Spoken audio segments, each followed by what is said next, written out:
And again, just to note that the animal licensing that we do for dogs and cats, part of that goes to paying for the services of taking care of stray animals and the medical care and their adoption. Moving on to social services and mental health. On the next slide, I have the quarterly report from October to December from our senior social worker at Jewish Family Services.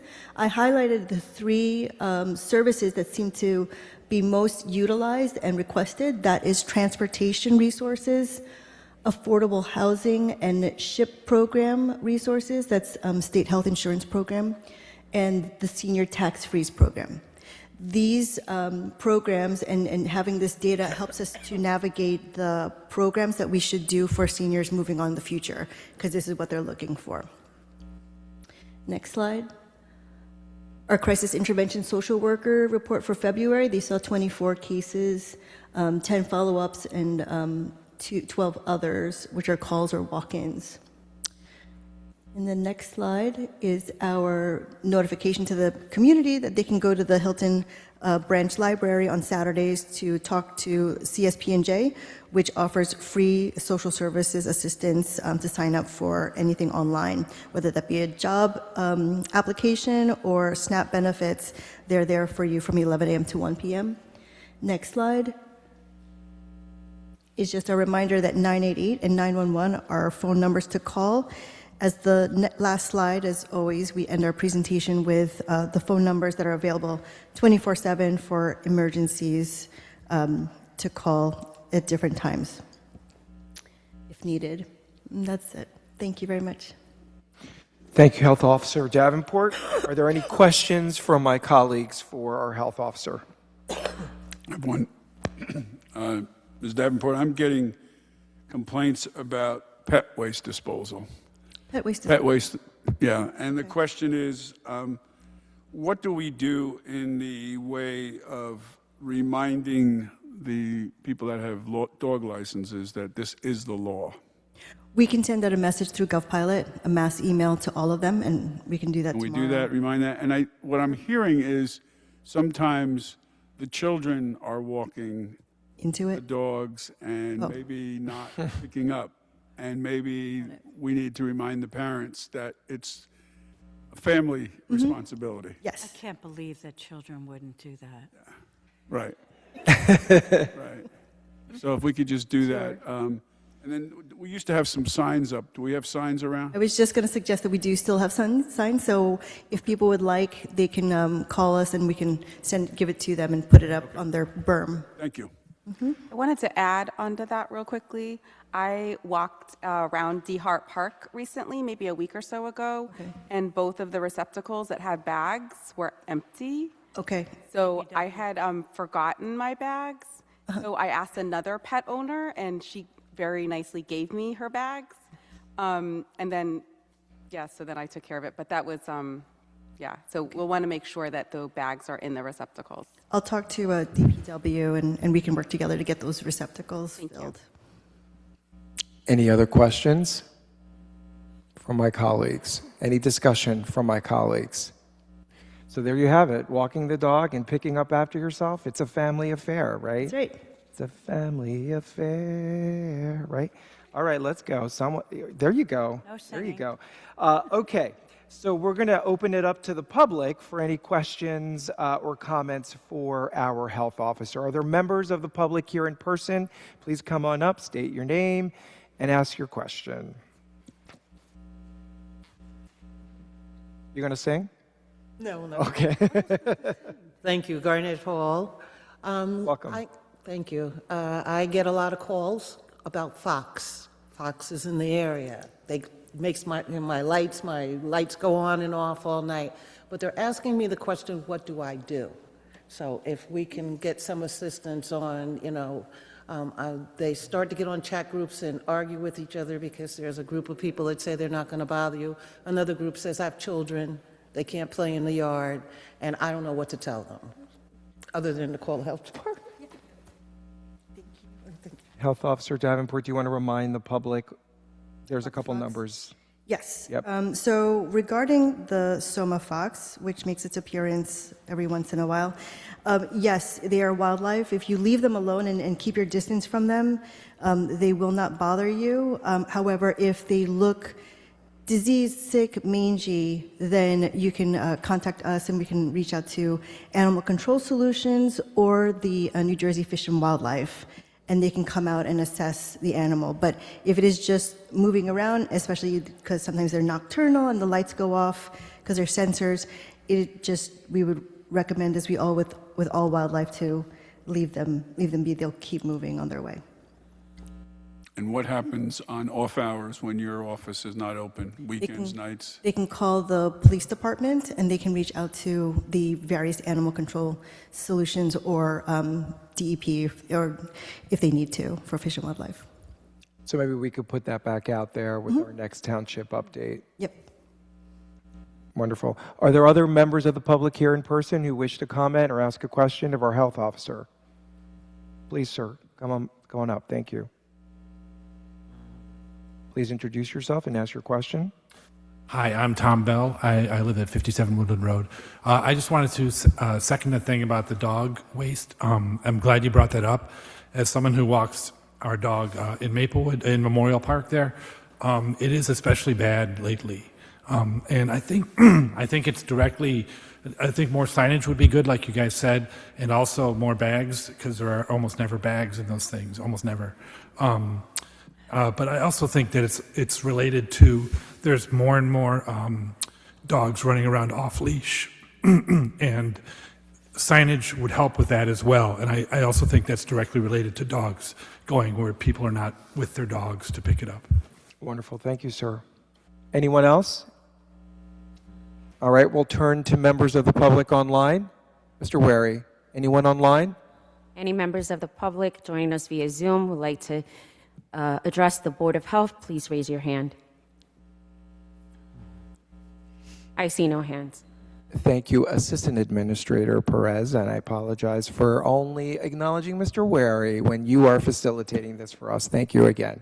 Okay, well, with that, I move that we adjourn and meet again on Tuesday, April 7th. Do I have a second? Second. Ms. Adams? Yes. Ms. Collins Colding? Mayor DeLuca? Yes. Ms. Herman? Yes. Mr. Daffis? Yes. Thank Thank you. you, Health Officer Davenport. Good evening. Thank you. So we're back to item number 8 on the agenda. This is public comment. This is our first public comment. Assemblyman, I didn't know if you wanted to come up and say anything.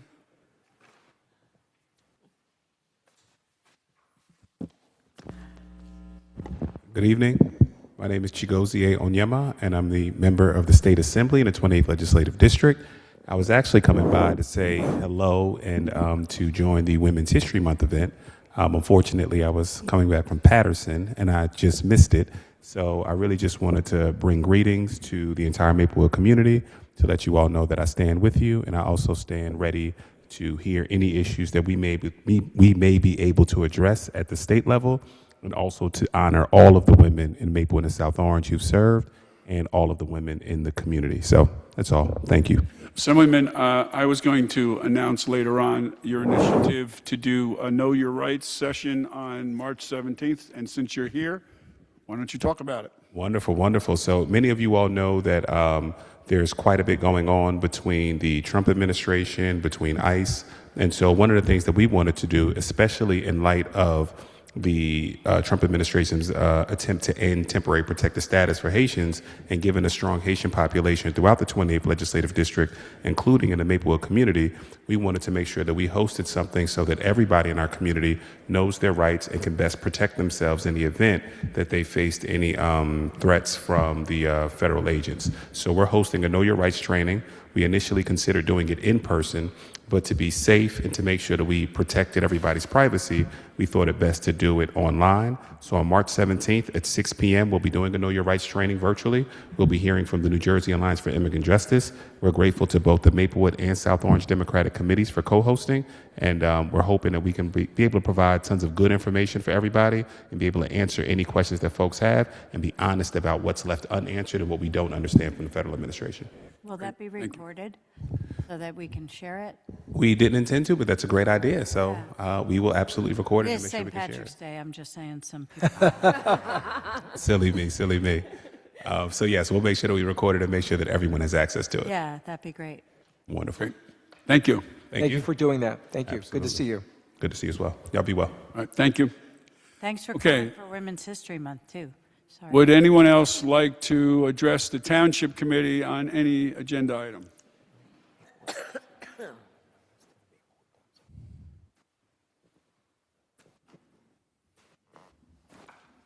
Hello, Andrew Nager.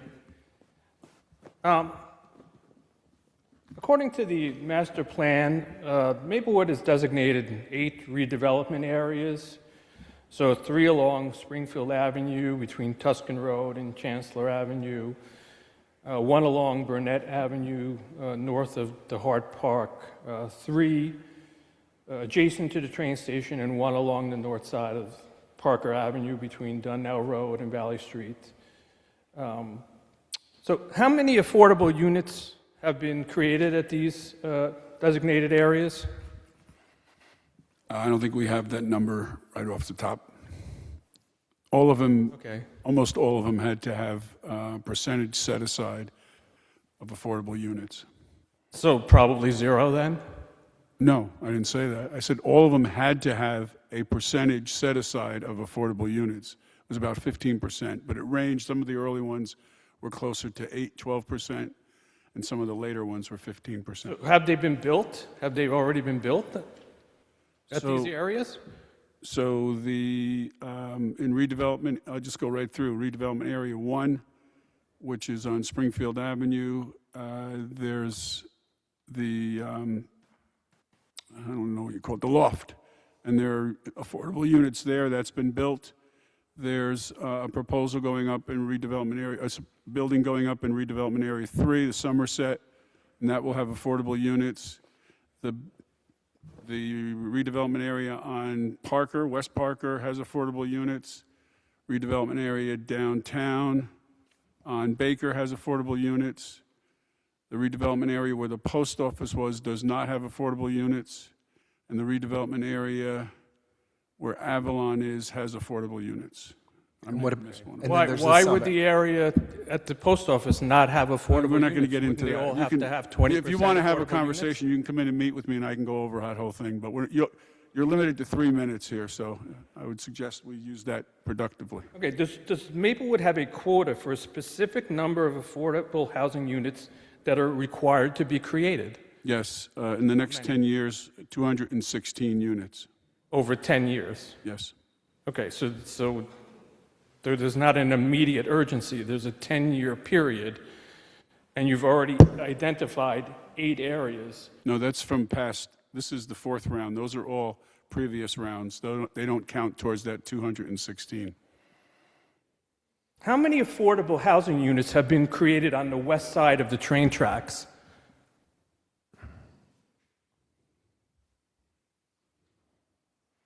Zero? No. We have them on both sides. Yeah. Yes. Approximately how many at west side of the train tracks? There's one at Baker. That's it. 1 unit? Mm-hmm. Only 1 unit, and we are supposed to have 216 units, and there's only 1 unit west of the train station. Does that seem that this is being distributed in an equitable manner? Why are all the affordable units being moved to the wrong side of the tracks? Why aren't they being put on the other side of the tracks as well? Okay. So we're not going to go back and forth. If you have other things you'd like to say, this would be your opportunity to speak.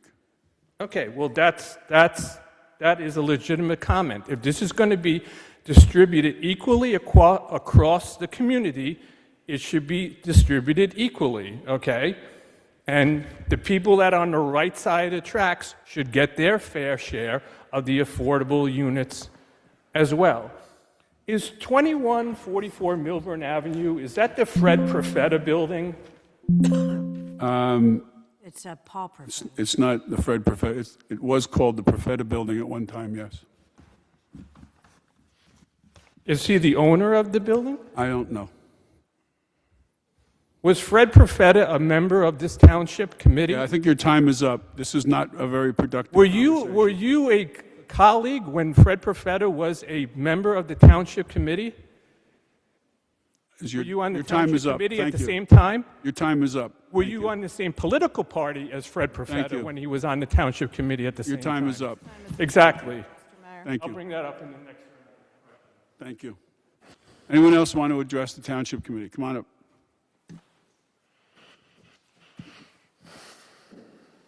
I resent the wrong side of the tracks. 3 of us up here live on the wrong side. 4 of us. Yes, I just wanted to, Could you please state your name? my and name your- is Man Louie. And your address? Address is 9 Rinder Road, 35 years in Maplewood.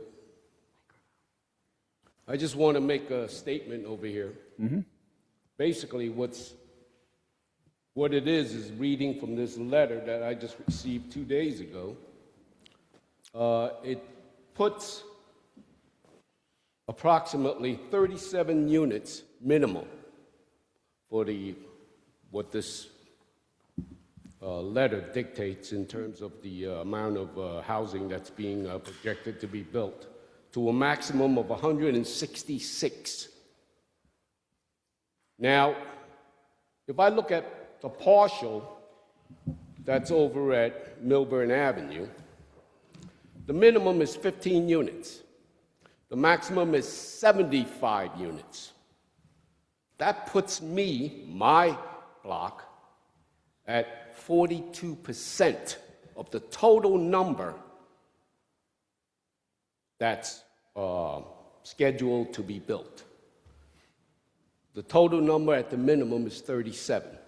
The maximum is at 166. At the maximum, my block is taking in 45% of the total number of 166. My question is, why is my block hosting 42% at the minimum and 45% of the maximum of the total number of new housing for the entire town of Maplewood? It's not, we all have to do our fair share. I'm not begrudging that. What I'm asking is,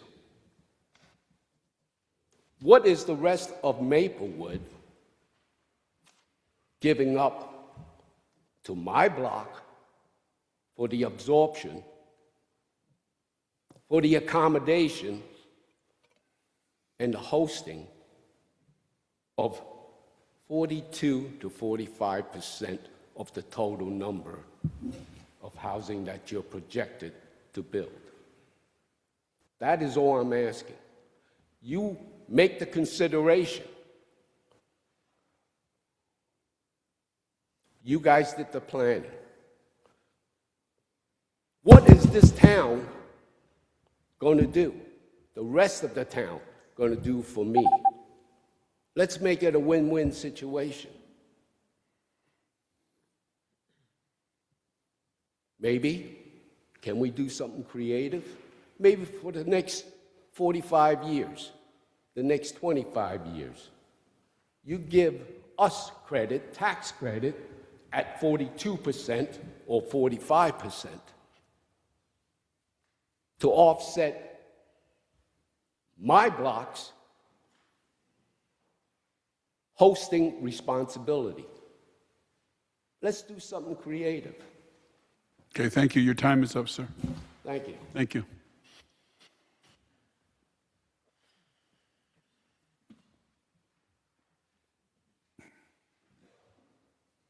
Good evening. My name is Dawn Riley. I also live on Rinder Road and have a lot of major concerns about the proposal to change the zoning so that a residential building can be built where, I call it the medical building right now because it seems to be what's in there. I'd like to know what studies have been done as far as traffic, shadow, lighting, and all those, you know what all those are. What studies have been conducted thus far, and what were the results? So this is your opportunity to make comments. I'll answer some of those questions, but why don't you continue your comments? and That's we'll where go I'm going, though. My concern is, you know, same as what Mr. Louis had just voiced. Additionally, traffic. That is a terrible traffic place right now. And if you go at any time after 2 o'clock in the afternoon to 7 o'clock at night from Rinder Road, if you can make a left-hand turn, or even a right-hand turn, you're lucky. It gets backed up. And Rinder Road is the one who's going to absorb all that additional traffic. Right now, the building that is there is a business building. It's never filled. That parking lot is very rarely filled. There's no like traffic time. There's no time of like deep congestion coming in and out of there. So my concern starts to become, how do you absorb the traffic in that intersection? How do 75 units, people living in 75 units who have cars who are coming in and out, how are they even going to get out onto the road? That all backs up onto Rinder Road. And then not only does it back up onto Rinder Road, people come around Milburn Avenue and then they come down Melman Terrace. And they're all in front of my house. So to Mr. Louis' comment, like, what are you going to do for us? I mean, we're the ones who are absorbing this. Come down the street, take a look. Come down Rinder Road at 3 or 4 o'clock in the afternoon. Children can't even play in the street because there's so many cars coming around. You've got a funeral parlor on the corner. Just one funeral and we're all backed up. So I can't imagine 75 units, people causing traffic there. Additionally, the lighting. My property backs right into that parking lot right now. There's already light there.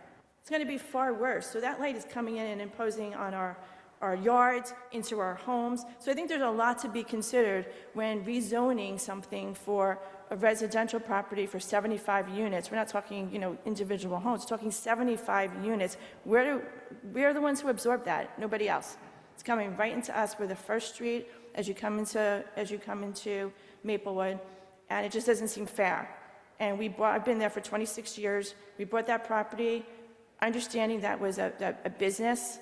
It was 4 businesses. Never expected some 75-unit building to be up there. So hopefully, I know it's comment section time, but I hope later on we get to a point where we talk about what studies have been done to really understand the impact that it's going to have on the residents, because I feel that the first obligation should be to the residents who are already there.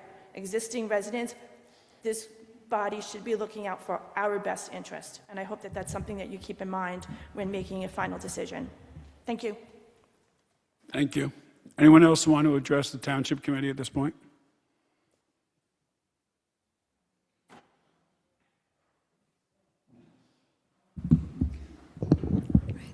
Good evening, everyone. My name is Jennifer Phillips Smith. I'm an attorney with FBT Gibbons.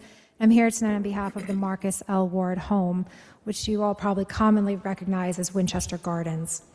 Winchester Gardens is the owner of the property located at Block 31.34, Lot 4, and it operates a continuing care retirement community under the statute that's known as the Continuing Care Retirement Community Regulation and Financial Disclosure Act.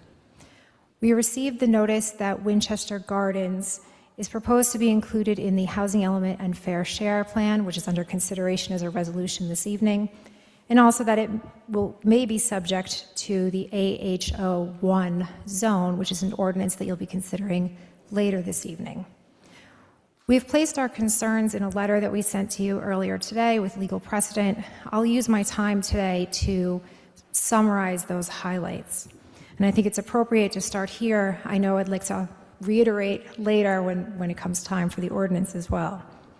As I mentioned, Winchester Gardens is a CCRC, and it's governed specifically by a state statute for CCRCs. The statute recognizes that a CCRC is a unique animal. It provides a continuum of care from independent living to assisted living to skilled nursing. Its community members enter into a contract through which the community provides not just a place to live, but meals and health care and other amenities. The Appellate Division has also acknowledged that a continuing care retirement community is not a residential use. It's a non-residential use. The municipal land use law likewise specifically defines non-residential use to include a CCRC. And even the zoning code here in Maplewood today recognizes the CCRC as a separate and distinct use from residential uses. So we are concerned that by the inclusion in the housing element and fair share plan, and by the adoption of the AHO overlay, that the Township Committee is seeking to somehow impose a residential standard or burden on what is statutorily a non-residential use. We trust that provided this information, the committee will recognize that Winchester Garden is in fact a non-residential use and that it cannot be subject to an affordable housing set-aside that would apply to residential uses. And we ask that you pause and take this under consideration before adopting the ordinance and before adopting the resolution on the housing element and fair share plan. Thank you. Thank you.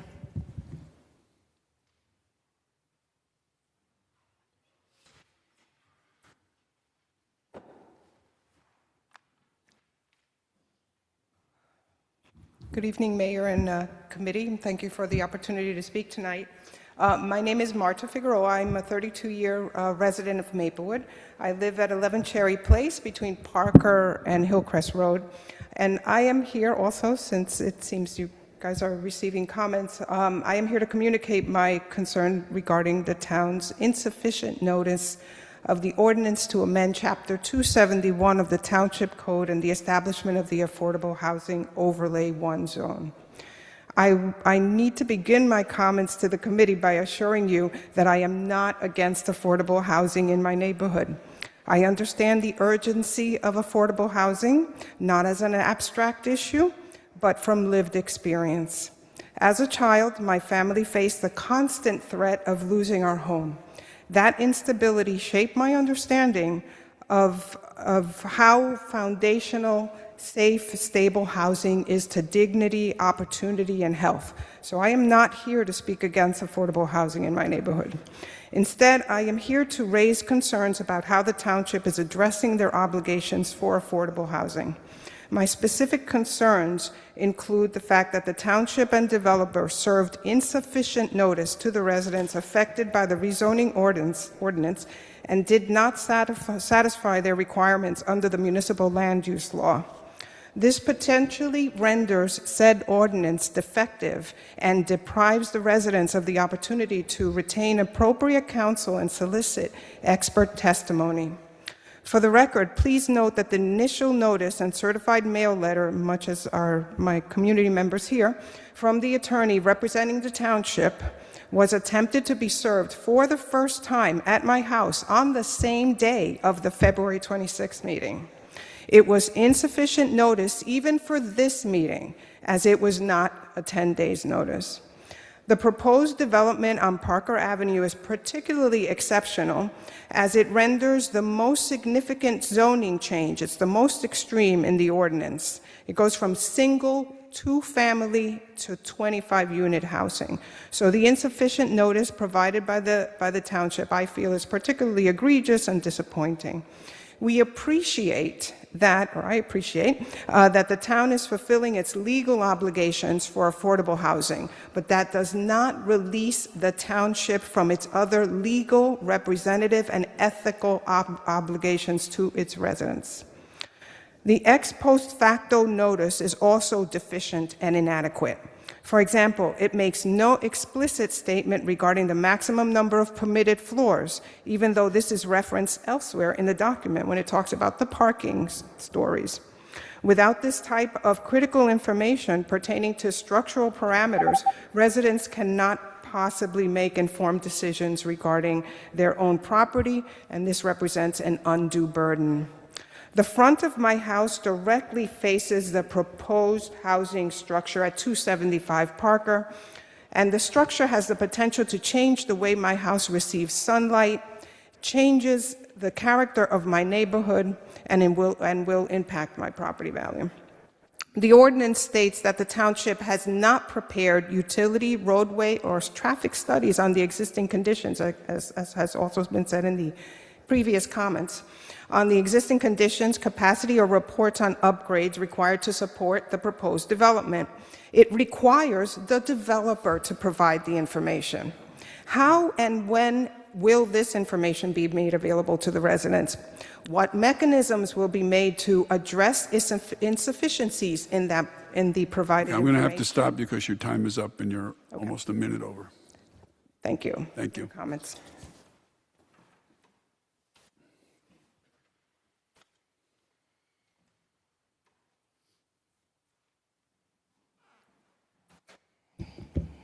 Good evening, Mayor and Committee. My name is Jahara Pressy. I am a resident of Maplewood, of course. I'm at 88 Hillcrest Road. I am here today to oppose the proposed amendment for the overlay ordinance. I am March's neighbor, and 275 Parker Avenue, it would just be a bad idea, for lack of a better word, lack of better words. This was, as she said, was currently zoned for single and two-family homes. Changing it to permit up to 25 units at that location fundamentally alters the character and density of our neighborhood. Not only that, there's safety issues. The traffic is already a daily issue. I don't know if you guys know, there was just a biker struck on Parker, was in ICE, is still in ICU. I know another resident referred to it as the wrong side of the tracks. I don't like to think we live on the wrong side of the tracks. I would like to say we do live at the edge of town, where we have Irvington, we have Newark, so we already have an abundance of traffic there. So just at that intersection alone, I mean, we have children taking a school bus. It's just really, really dense. And how are we going to account for traffic, ride share, more deliveries? What is that parking going to look like? And again, the inadequate notice. I mean, I really like to think that more people from our community would have shown up today. We are very vocal. We have been vocal in the past about things going on in our community, but we just got this letter maybe 2 weeks ago. So I'd like to really encourage the committee to really start to reach out to the communities more, specifically the communities that are going to be impacted. You know, we have many small children living in our neighborhoods. Families walk the streets every day. We have children riding bikes, waiting for school buses. So this is not a minor change. This is a major transformation to our neighborhood and the character of our neighborhood. And I just really believe that zoning, particularly because I served on the zoning board for 5 years, exists to provide stability and protect our neighborhoods from incompatible development. And I don't think this ordinance is compatible with our neighborhood. So thank you. Thank you. Anyone else want to address the Township Committee on the agenda item? Again, you'll be able to speak on the ordinances as they come up. So if you want to speak again, you can do that. Is there anyone online who would like to speak on an agenda item? Any members of the public joining us via Zoom would like to speak on any agenda items, please raise your hand. I am promoting Dave Helmkamp, 2 panelists.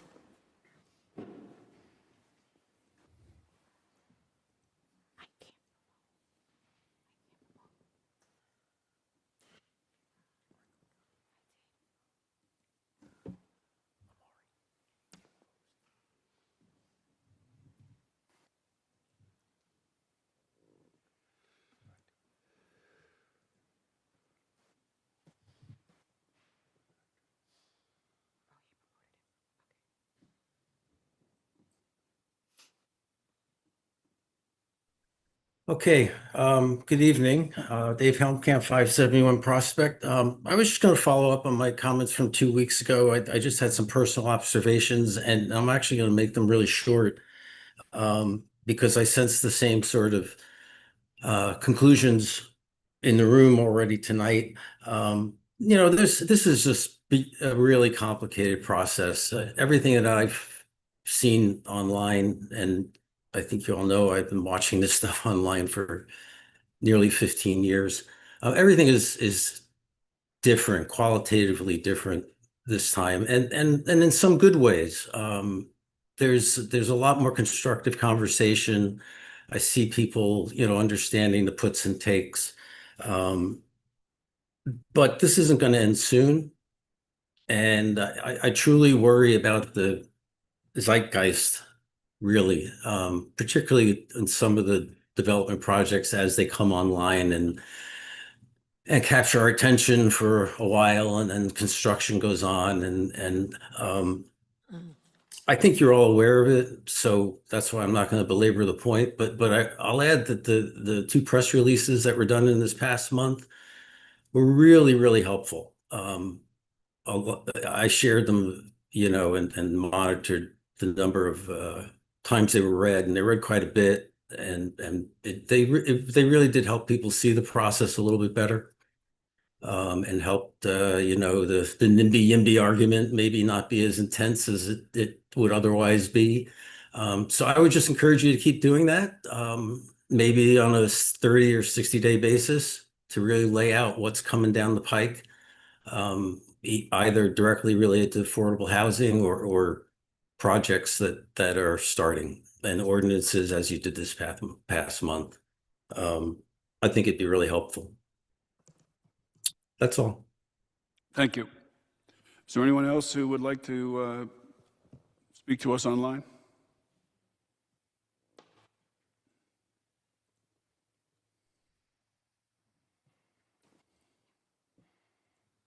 I see no hands, Mayor. Okay. We're going to close this public comment period. Again, we will have a second public comment period, but we will be dealing with these ordinances on an individual basis. I will be asking if for a public hearing, if anyone wants to come up, you'll be able to come up again. Ms. Credidio, we have 4 resolutions related to affordable housing. Could you describe each of those, and then we'll go back and move them, second them, and have a vote on each.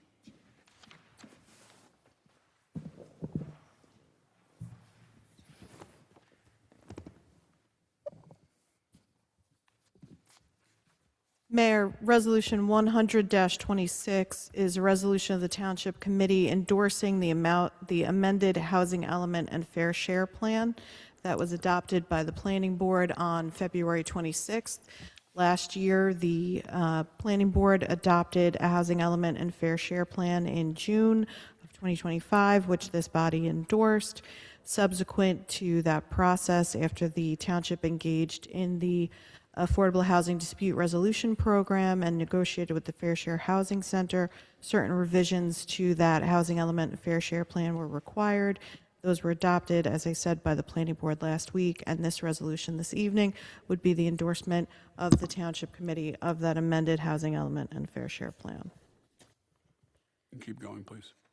Resolution number 101-26 is a resolution of the Township Committee authorizing and approving our 4th round affordable housing spending plan. Basically, this relates to our housing element, describes the projected sources of funds that we expect to have in our affordable housing trust fund, and lays out a plan for spending those funds over this 4th round. Resolution number 102-26 is a resolution adopting an affirmative marketing plan. This is the marketing plan that will be used by the municipality's administrative agent in making sure that affordable housing that currently exists and that is to be constructed in the future is appropriately marketed in connection with the updated uniform housing affordability controls, which were adopted by the state recently. Resolution number 103-26 is resolution of the Township Committee authorizing an administrative agent operating manual and an affordability assistance program manual. Those are 2 documents that are used by the Township's administrative agent, which is CGP&H, in order to make sure that housing is advertised, filled, and maintained at appropriate income levels over this 4th round. Okay, thank you. Any members of the Township Committee have a question about any of these resolutions? If not, can I get a motion on Resolution 100-26? Mr. Chair, I move the adoption of this resolution. I'll second. Please call the roll. Ms. Adams? Yes. Yes. Ms. Collins Colding? Yes. Mr. Daffis? Yes. Ms. Herman? Yes. Mayor DeLuca? Yes, thank you. we get a motion on Resolution 10126? Chair, I move for the adoption of this resolution. I'll second. Please call the roll. Ms. Adams? Yes. Ms. Collins Colding? Yes. Mr. Daffis? Yes. Herman? Yes. Mayor DeLuca? Yes. We have Resolution 102-26. Can I get a motion on that? Yes, Mayor. I move the adoption of resolution number 10226, adopting our affirmative marketing plan. Second. Please call the roll. Ms. Adams? Yes. Ms. Collins Colding? Mr. Daffis? Yes. Herman? Yes. Mayor DeLuca? Yes. Resolution 103-26. Yes. Ms. Adams. I move the adoption of this resolution 103-26. Is there a second? Second. Please call the roll. Ms. Adams? Yes. Ms. Collins Colding? Mr. Daffis? Yes. Ms. Herman? Yes. Mayor DeLuca? Yes. Okay, we have an ordinance on final passage. Ordinance number 10A. Yes, Mayor. On final, ordinance number 3181-26 is an ordinance amending and supplementing Chapter 150, Housing Affordable, of the Code of the Township of Maplewood to address the requirements of the Fair Housing Act, FHA, as amended, and the Uniform Housing Affordability Controls, UHAC, as amended, regarding compliance with the township's affordable housing obligations and repealing any portion of the township code inconsistent therewith. This ordinance will enact new affordable housing regulations within the township to reflect amendments to the Fair Housing Act and the Uniform Housing Affordability Controls, and to repeal any current township ordinance to the extent that is inconsistent with those amendments. Thank you. This ordinance has been published, copies posted on the bulletin board in the municipal building, and copies made available to the general public in accordance with the law. Is there anyone who would like to speak on this ordinance, which really outlines the regulations for fair housing here in Maplewood? This ordinance was given to us by the state as a model ordinance for us to adopt, but this is an opportunity for anyone who would like to speak on this particular ordinance. Seeing no one here, is there anyone on Zoom?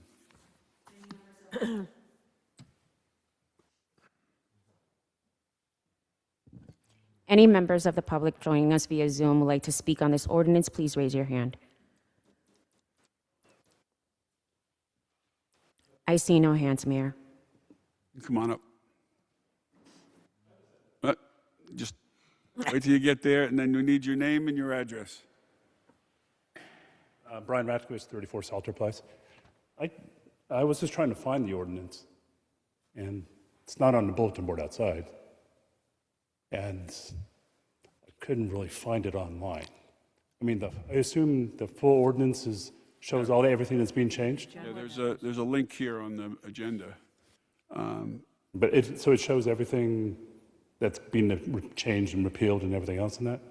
It's not a red line copy, no. So, Mr. Mayor, all of the ordinances are also on the public notice section, which is on the township's homepage that the mayor described earlier. This particular ordinance, there's not a red line because it was sort of a wholesale replacement of the earlier sections. As Mayor DeLuca indicated, the Department of Community Affairs developed what they considered a template ordinance, and with some minor modification, pretty much every municipality in the state is adopting that same piece. So the sections that we are repealing and replacing had similar provisions, but with respect to the third round regulations. So for example, the Uniform Housing Affordability Controls, as the regulations existed at that time, that section of the code is now being replaced to reflect the Uniform Housing Affordability Controls as recently enacted by DCA, and similar throughout the ordinance. How would I know what was appealed? So I would have to have the initial one in the and the new one, be able to compare them and see which one was changed. Correct. That isn't required to be provided to the public. I have to go do the search. And you make the statement that it's on the bulletin board and it's not there. So even in the new one, that you can't tell whether what was appealed should have been out there. Appealed. How do you mean appealed? No. What was changed? What was changed. Yeah, yeah. Yeah. So the question is, do we post the ordinances on the bulletin board? No, not these. Well, you state that in this thing, you do. Sir, at section 4, repealer, it identifies the sections that were superseded, which are chapter 107 and also article 7 in chapter 271, section 1, which is affordable housing mandatory set aside. Those can both be viewed on the municipal website. If you look under Township Code, it's pretty easily searchable. I'll take your word for it. I've been trying to do it for an hour and I couldn't do it on my phone. So. Okay.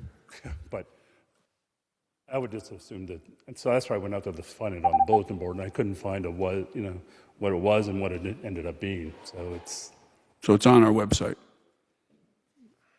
Okay, but not on the bulletin board, which is required. Obviously not on the bulletin board. Which is required by the town law. Is that what you state? And it has to be published. Well, you should update the agenda there. Okay. Anyways, that's where I was trying to find it. You're right. But if I go to that ordinance area and I find it, is this going to show me the new one? It's just going to show you the new one. And so I have to go find the old one, and the old one's there somewhere too?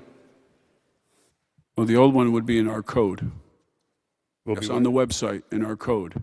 in the code. In the code of ordinances. Then I'll have to do a comparison and find out what was changed between us, and what was added and what was deleted.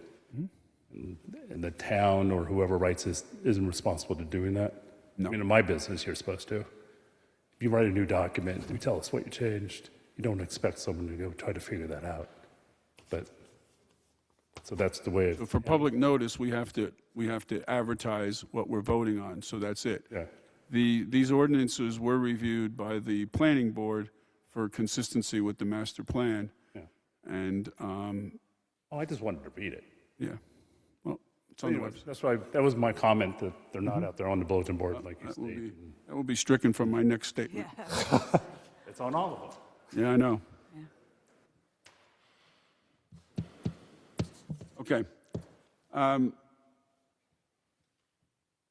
We haven't voted on this yet, right? No, but we're still in public hearing, right?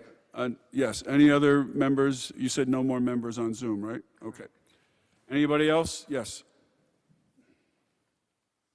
About this ordinance. Just about this ordinance. Okay. Sorry. Okay, no one else. We're going to close the public hearing. I'll move it. Motion. Yes. I'm going to ask if we can take a brief recess at this time to move into executive session. Okay. You want to, so we haven't moved this yet, right? Nope. No. Okay. We have a request from our attorney to take a brief recess and go into closed. We need a motion to. So moved. Is there a Second. Please call the roll. Ms. Adams? Yes. Ms. Collins-Golding? Yes. Mr. Daffis? Yes. Ms. Herman? Yes. Mayor DeLuca? Yes. We'll be back here in 10 minutes.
It again. Use your hammer. So we are on ordinance. Mr. Mayor, want to make a motion to resume the open session? Oh, yes, sorry. We need a motion to open. So moved. Ms. Adams? Yes. Ms. Collins Golding? Yes. Mr. Daffis? Yes. Ms. Herman? Yes. Mayor DeLuca? Yes. Madam Clerk, let the minutes reflect that at 9:22, the Township Committee returned from executive session wherein they received advice as to matters within the attorney-client privilege and no official action was taken. I'm not sure what you said. Say it again. She said no official action was taken. That the minutes should reflect that we've returned from a brief executive session in which the Township Committee received advice as to matters within the attorney-client privilege and that no official action was taken. Okay, thank you. So we're on ordinance 3181-26. It does appear that the copies of this ordinance should have been posted on the bulletin board. And that is a problem. It's more than just my crossing out my statement. So we are going to schedule a special meeting to carry these ordinances to. And we're going to hold the hearing tonight because you're here. And we'll also hold the hearing at our special meeting, which is going to be March 11th. So I'm going to ask, let's see, who's moving? Mr. Daffis? Sure. If you would move this to carry it to March 11th at 7:30 p.m.? Yes, Mayor. I move ordinance number 3181-26 to our special meeting on March 11th. Motion to carry. A second, I think. Okay, so there's a motion to carry ordinance 3181-26 to a special meeting of the Township Committee on March 11th at 7:30 p.m. It's been moved and seconded. We good? Yes. Roll call. Roll call. Ms. Adams? Yes. Ms. Collins Golding? Yes. Mr. Daffis? Yes. Ms. Herman? Yes. Mayor DeLuca? Yes, okay. We're now going to move to item 10B, which is the ordinance which most of you have spoken about. This is ordinance 3182-26. Please read the ordinance. Yes, Mayor, 3182-26 is an ordinance to amend Chapter 271 zoning and development regulations of the Code of the Township of Maplewood to address compliance with the township's affordable housing obligations by establishing the Affordable Housing Overlay 1 Zone, AHO-1. This ordinance will amend Section 271-70 zone requirements of Article 5, zoning provisions in Chapter 271, zoning and development regulations of the Code of the Township of Maplewood to establish the Affordable Housing Overlay 1 Zone AHO-1, which shall include the following properties: 88 Burnett Avenue, identified as Block 4847, Lot 5, 1734-44, Springfield Avenue, identified as Block 30.04, Lot 127, 2128-2144, Milburn Avenue, identified as Block 21.12, Lot 61, 79 Donnell Road, identified as Block 17.16, Lot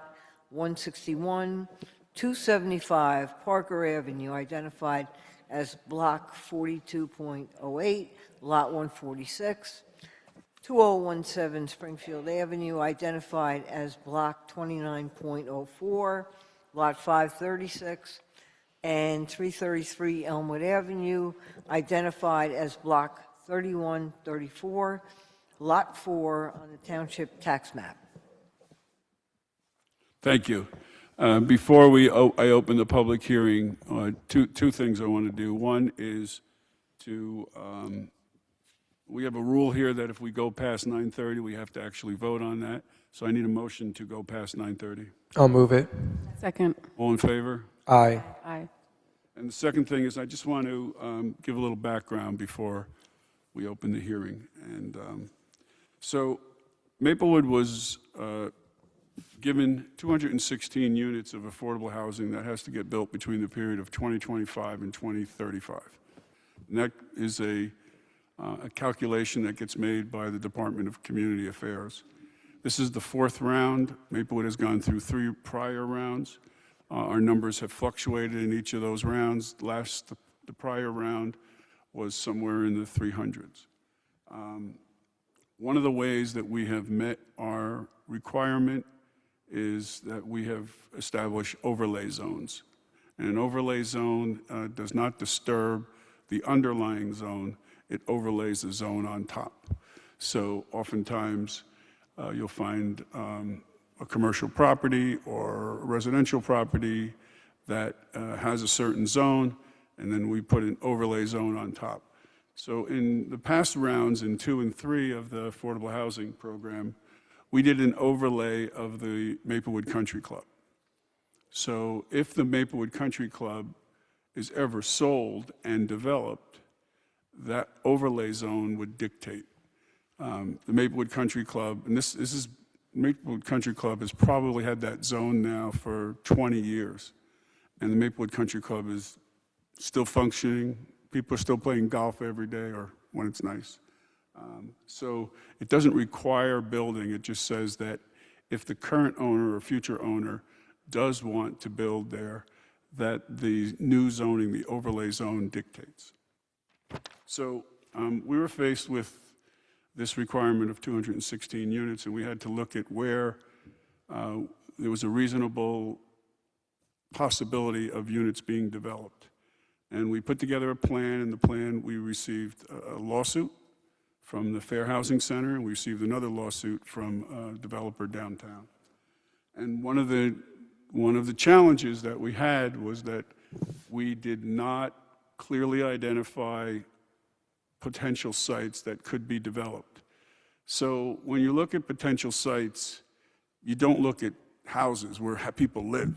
Those are developed already. What you look at is parking lots, vacant lots, and areas where you could have development. And so that's what we did in this round. We looked at where there are large parking lots, where there have been one unit on Burnett where there was a fire, and so there's a potential development there. So we came up with what we thought was the best way to move forward, including land that the township is interested in acquiring to build 48 units, 100% affordable housing program. So we worked with a planner, and we looked at these sites, and we established the overlay zone. Now, a lot of you ask questions about parking and traffic and lighting and density and things like that, and those are all very valid questions. Those would be dealt with if, in fact, the property was developed. So let's look at the property on Milburn. No one is proposing to develop that property. I'm not sure who owns the property. I don't know if the property's for sale or not. But if either that developer, or that owner rather, or a new owner wanted to change what's there and develop that as residential, then this overlay zone would come into play. Currently, someone could buy that and keep that as an office building for as long as they wanted to do that.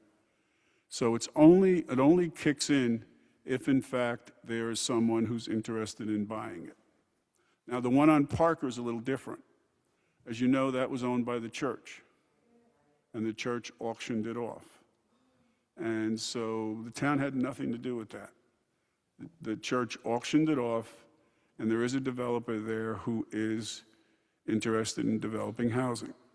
And in our conversation with them, we told them what our maximum number of apartments we would like, and matched it up with what he liked, and you might imagine he had a higher number than us.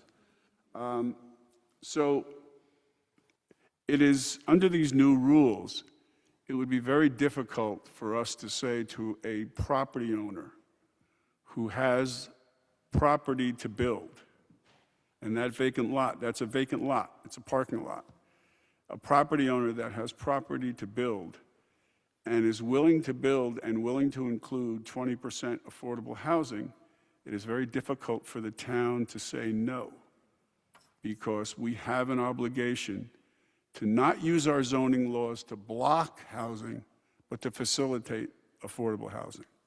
So all of these, with the exception of redevelopment area 2, which is a separate ordinance, all these 7 parcels, those are market rate units. That's the total number. And then 20% of those is the affordable units. So that's how we do it. There's a lot more that has to take place. If in fact, let's just use 275, if 275 Parker does move forward, there would be site plan hearings in front of the planning board. There would be additional meetings here in this room with the Township Committee. We would encourage the developer to meet with residents and talk about what the plans are there. And that would all come later. Right now, all we're doing is establishing an overlay zone. I know it's a big deal. It's a big deal. But we're an inclusive and a welcoming community. And every municipality in the state is faced with the responsibility of providing affordable housing. And that's what we're trying to do.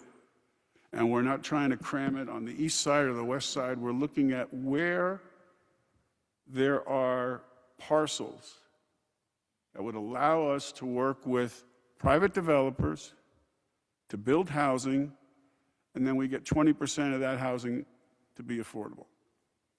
That is how it works here in New Jersey. And we are trying to be responsible as a government to meet our obligation. And also, someone mentioned look out for existing residents. We are looking out for existing residents, and there will be opportunities as we go forward with site plan review, with consideration of other measures related to parking and traffic and all that kind of stuff. Those will all be discussed in more detail as we go forward. Right now, this is just zoning, and that's what we're being asked to look at. We had planned to put these in place today because we have a March 15th deadline. If we do not meet that deadline, then we lose what's called immunity. Immunity means that we are in control of our zoning destiny. If we lose that immunity, then there's a builder's remedy. So what happens is a builder comes in and says to a judge, not even to us, says to a judge, "Judge, I got a lot on 275 Parker."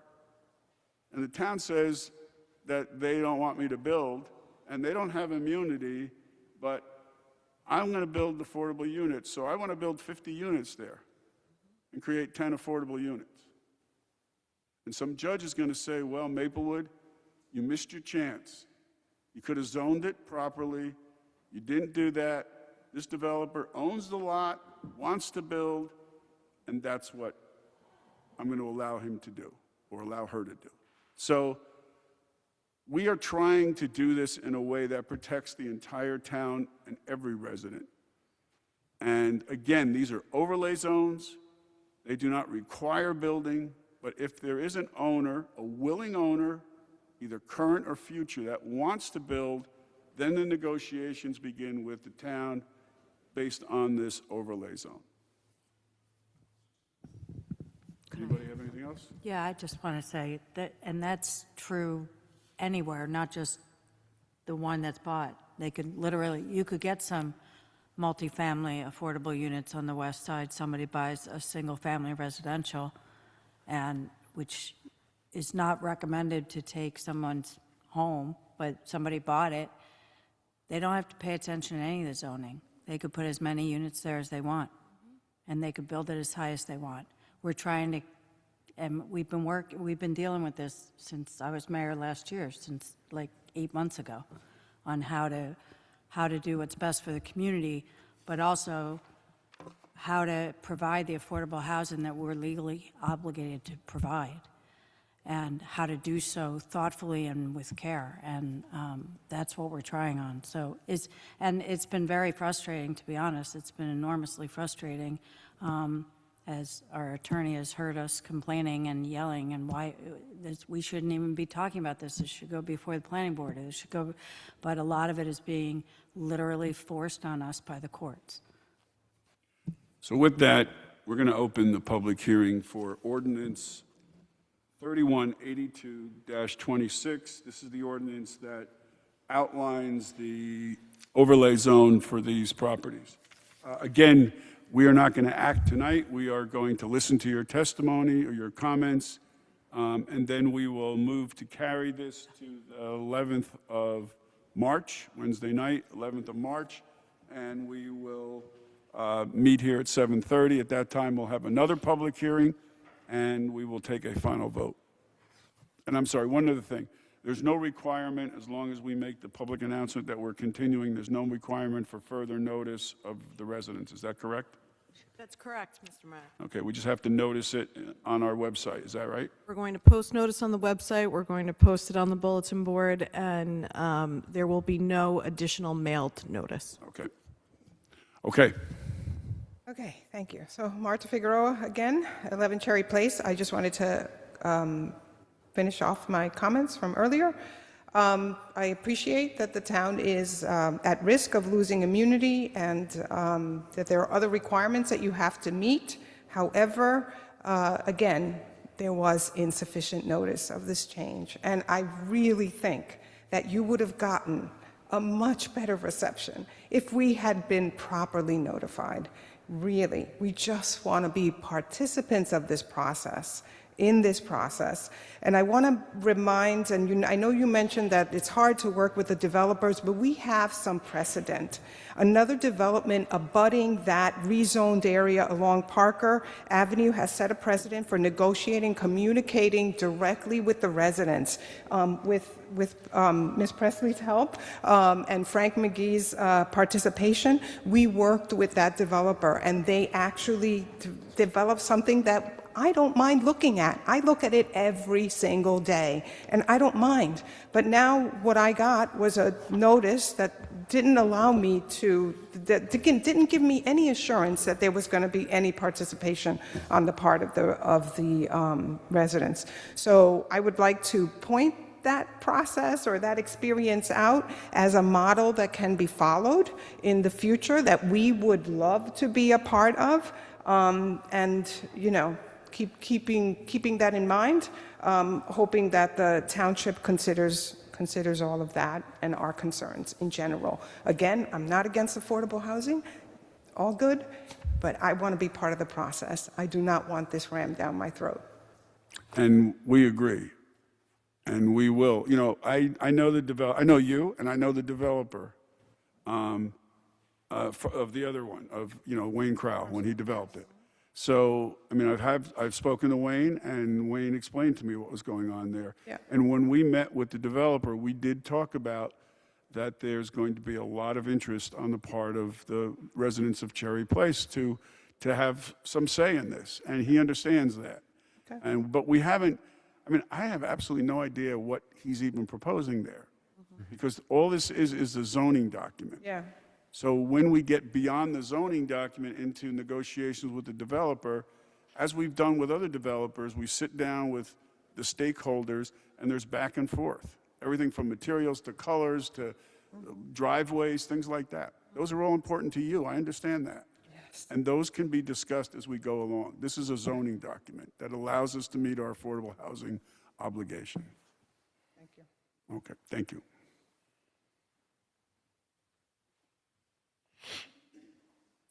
Hello there. Meredith Higgins, 93 Hillcrest. I'm neighbors with Marta and Jahara, who already spoke. I really just want to actually talk about the overlay. I had no idea what an overlay was. When I got that document, I had no idea what any of that meant, and even in my Googling, it was very hard to understand. So I don't necessarily, I understand now your explanation, I understand like how this works, but I think that's where some of the outcry happens, is that there's just a lot of information you guys are either privy to that we don't know, or just filling in that gap of education. At the same time, like, it's okay for you guys to say what you're struggling with and what you're facing when your back is against the wall. This is an incredible community. I've only been here 6 years, and I'm really, really proud of where I live. And I think if you guys shared that a little bit more with the town, you would probably have a lot more buy-in a lot sooner. Just sharing what you're struggling with and where, like I said, our backs are against the wall. Thank you. But you're doing a great job, so thank you. Thank you.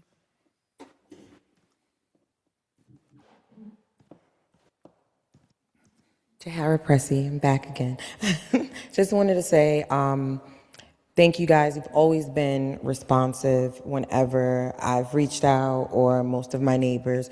So I just really want to reiterate that. And to echo what Marta said, the last development that was built on Parker, we had so much input in that. And that was even during COVID. And we literally met in that parking lot in a circle, 6 feet apart, with Frank McGee, so that our needs were heard, and we came to a really, really good, cohesive decision there. And we just want to feel like we're a part of the process. We don't want to feel like we aren't. And I think just keeping that in mind all the time, and knowing that we're here, and that we are in that beginning part of town, that is not the wrong side of the tracks. So we love where we live, and our children love it, and we love our community. So thank you. Thank you. Anyone else want to comment on this particular ordinance?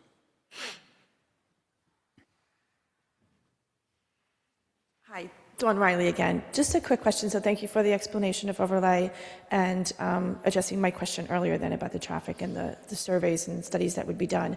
But when you get this notice, and we got our notice yesterday, to be honest with you, and you see 75 units, I understand that the building isn't for sale now and no one has a development plan, but how do you come up with the 75 units on that property?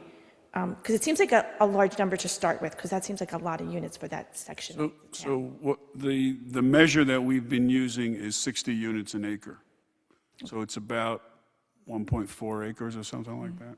Okay, and it's just standard, like, is that New Jersey? That's what we've been, no, that's what we've been using here in town. Okay. So in our negotiations with developers, it's 60 units an acre. Okay. All right, thank you. And just one thing on that Milburn, there's nothing saying that the housing couldn't, that office building could not be converted into housing and be left up, and an additional housing be built in the back. So I think there's a lot of opportunities at that building, that property rather, that.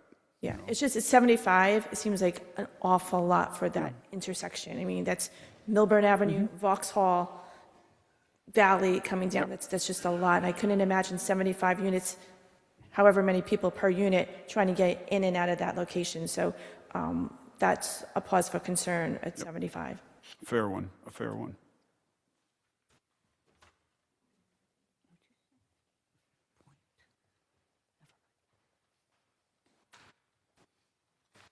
Hi, Andrew Nager again.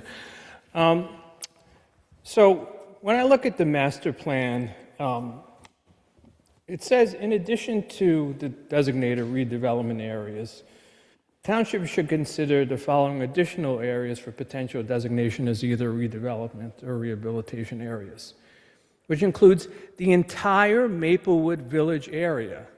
This is a large area, and I don't see one property on here from the Maplewood Village area. So why is that? Why are they getting excluded? Again, the area west of the train tracks, they've got 1 unit of affordable housing. Supposedly the whole Maplewood Village area should be available for redevelopment. Why isn't anything listed on here for that area? So, because it's listed under another category, there's a requirement for 50 units to be built where the Bank of America building is on Maplewood Avenue, and that would produce 10 affordable units. So then there's going to be another list of? No, there's a list, it's in the housing element. This is an ordinance that just deals with overlay zones. That's not being dealt with through an overlay zone. That's a redevelopment area.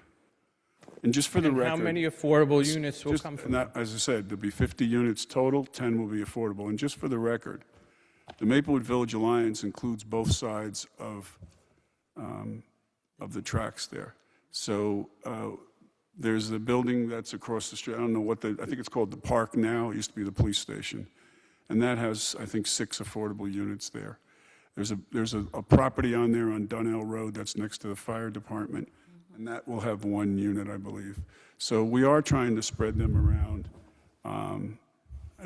town where there are sites that are buildable. That's where we are able to negotiate with developers to build. Can you Okay, explain that we just put a new redevelopment zone in the village for that? Yeah, we haven't done it yet, but that's the plan, is to put a redevelopment area in the movie theater district there. That will produce 50 units on the Bank of America property, and over the next 10 years, we're hoping to build another 50 units on the movie theater, the vacant lot behind the movie theater, and there's a small strip of stores there at some point. If that was to be sold, that would produce another 10 units of affordable housing. So how many units are we short then at this point? So when you add all that up? if we were to build everything that we projected, including all the units that are listed in the overlay zone, we still would be short 99 units. Has there been a impact study and analysis on having 75 units, which could be hundreds of people, on the Tuscan Elementary School and overcrowding there? No, and the rules of the state are that you cannot consider the impact of schools relative to meeting your affordable housing obligations.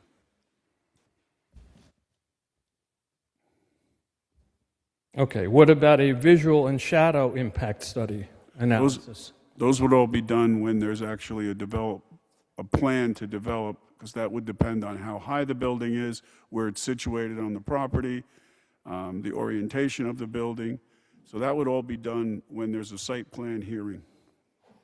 So if it impacts the neighboring houses, then what? Then it would be restricted? It would have to be kept at a lower level? There could be a discussion about changing the design of the building. Could be some of the movement, move the building a little bit this way. I don't know, because we don't know what the building would look like. I just said, it would be different. There's going to be a different result if they keep the building up and retrofit it to residential, or if they take that building down. Okay. And just to pick up from my questions earlier, okay, so 2144 Milburn Avenue, that historically has been called the Fred Perfetta building, right? That has not been called the Fred Perfetta building. It's called the Perfetta building. The Perfetta building, okay. And Fred Perfetta has been a member of this township committee, right? It was his brother Paul who owned that building. I'm sorry, what was that? You're asking the question that you already know the answer to. Correct? No, I'd like to get an affirmative response from the township committee. I don't think that has anything to do with this ordinance, so. No, it doesn't. Okay, in closing, I think that there's a violation in the spirit of the affordable housing efforts if you put all of the affordable housing units east of the train tracks, or the vast majority. We only have one now that's west of the train tracks. And the purpose of this is that the affordable housing units should be equally distributed across the communities. Maplewood, for some reason, has been identified as like a good neighborhood, in quotes, okay? Then they should be equally distributed across the entire committee and across the entire township. And right now, from what I see, is that there's a heavy concentration on the wrong side of the tracks. Some people don't like to say that, but the less affluent side of the tracks, the side of the tracks where the tax base is lower, okay? And I think it would be more fair, it would be even be more fair than instead of having 75 units, the burden of 75 units being placed on a 2-block area. I think it would be better, as what Ms. Adams has suggested, is to let the developers go to the west side of the tracks. Let them take those big lots over there, those acre lots, and turn them into 4 and 5 and 6 unit multifamily families and distribute the affordable housing across the community. What does the Township Committee think about that idea? This is your opportunity to make comments on the ordinance. I'm gathering from your comments that you're not in favor of us passing this ordinance, correct? I'm not in favor of having 75 units in a massive apartment building and placing the burden on a 2-block radius. Okay. This should be equally distributed across the township. Okay, so look, there's a vast concentration from what has been presented here, and you've said there's only been one affordable unit west of the train tracks right now. So something is not adding up. Something is not equitable. Okay, so look, this is a hearing on an ordinance. I think you've made your point, so it's not a back and forth. So this is a hearing on the ordinance. You've made your point, and so I thank you for that. Okay, I would like for, what is it, 2128 to 2144, I would like for it to be excluded from the ordinance. Thank you very much. That would be my proposal. Okay, thank you. Thank you. Is there anyone else in the room who would like to make a comment? Yes, sir. And this is about the ordinance on 3182. Yes, Man Louis, 9 Rinder Road. The letter was pretty confusing, but neither here nor there. Bottom line, it's not an issue with the ordinance itself. What I'm concerned with is you're telling us that 75 units is acceptable for a community where I live. 75 units is a lot. You're going to change the whole fabric of that block. Even at 60, which is your optimal ratio for a 1-acre lot. At 25, which is the original minimum number, that's doable. That's acceptable. We can accommodate that. But anything beyond that, you're asking to literally change the fabric of that area that I live in for the past 35 years. I understand that this is an overlay now. Like I said, that's not an issue. The ordinance, you do what you have to do to satisfy the requirements mandated by the state. But I'm asking you to consider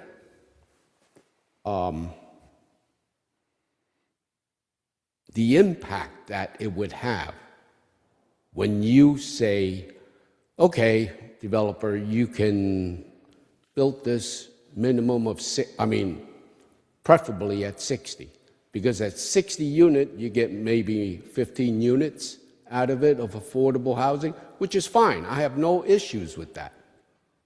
But consider it that you put a number, a finite number that's conducive to that area, that block. Not at 60, not at 75. Those are, it's a death notice to that block. That's what it amounts to. Because now you're warehousing people. It's no longer providing living quarters for people. You're warehousing. That's all I got to say. Thank you. Anyone else want to address the Township Committee?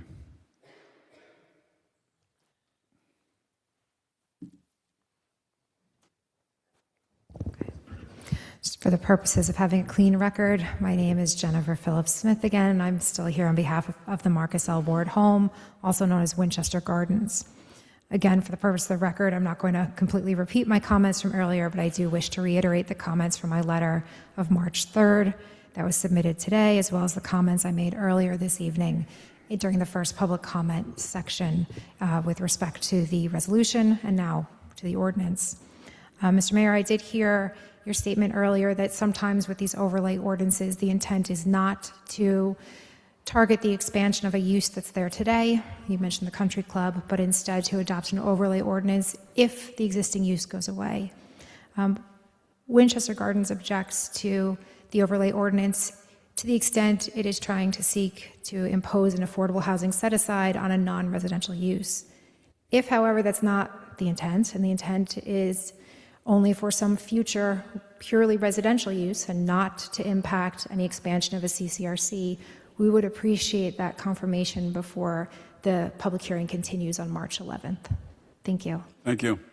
Anyone else want to address the Township Committee on this ordinance, this particular ordinance?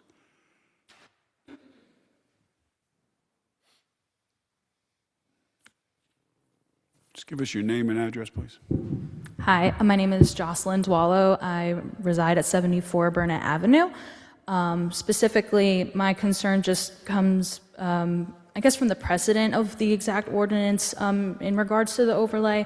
I understand that you said earlier that 60 units per 1 acre is usually, the standard for Maplewood. My only concern is that with 88 Burnett Avenue, which is included specifically in this ordinance, it is a very small piece of property, so my concerns just come from privacy, the traffic impact, especially with Lexington having to have been closed off due to the existing Maplewood Crossing apartment buildings being built there.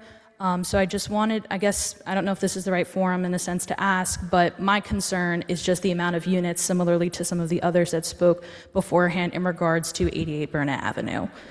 So those are my concerns. Thank you. Thank you. Anyone else want to address the Township Committee here in the room? Okay, can we check the Zoom? Is anyone up? Any members of the public joining us via Zoom would like to speak on this ordinance, please raise your hand. I see no hands, Mayor. Okay, we have one person in the room. Just give us your name and address again. Brian Ratchford, 34 Salter Place. Oh, I just wanted to thank you for the explanation you gave, Mayor.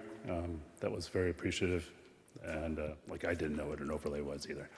So, and I understand your concerns, so hopefully I didn't cause any consternations. But I think most of the people here are just, I think it's really not the fact that they're not concerned about the fair housing or the lower income. They're just scared about the density that's being proposed. I mean, if the 75 units was actually 10 units or 20 units, they won't care. And I understand it gives you a heartache trying to find the percentage, but maybe there's other ways you can do that. But I think it's just the density that's being proposed. So, right. That's Thank you. Concern is. Thanks. Anyone else? Okay, we'll close the public hearing, and Ms. Adams, can we get a motion to carry to March 11th?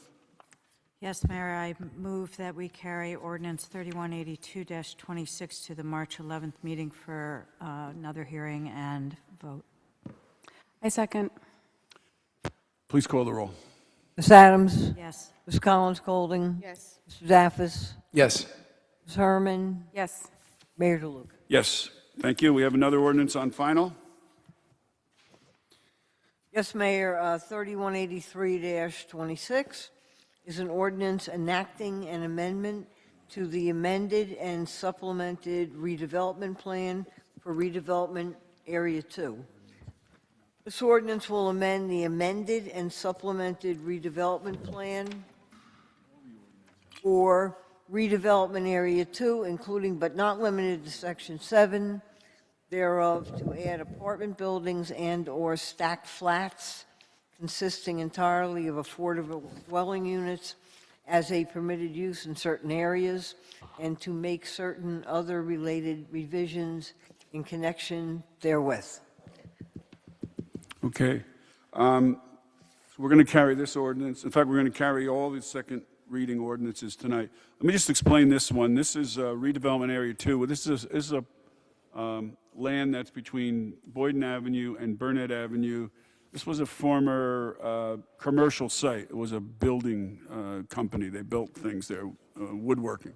And for a long time, it was bankrupt, and not a long time, it was bankrupt. It was a long time it's been foreclosed. And we've had some developers there, and in any event, we are trying to acquire that site. We're working with a company called Ingerman, and our plan is to do a joint partnership where there would be 48 units of affordable housing built there. It would be a total 100% affordable housing project.